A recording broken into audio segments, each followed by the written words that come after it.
Okay, also you want to take the other side of this case right here off so that you can really get it nice and secure.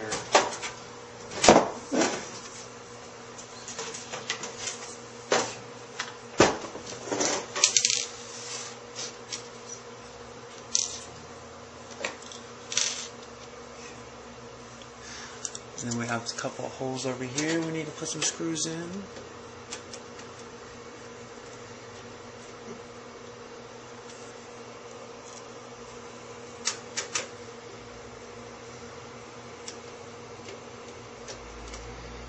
Here we go.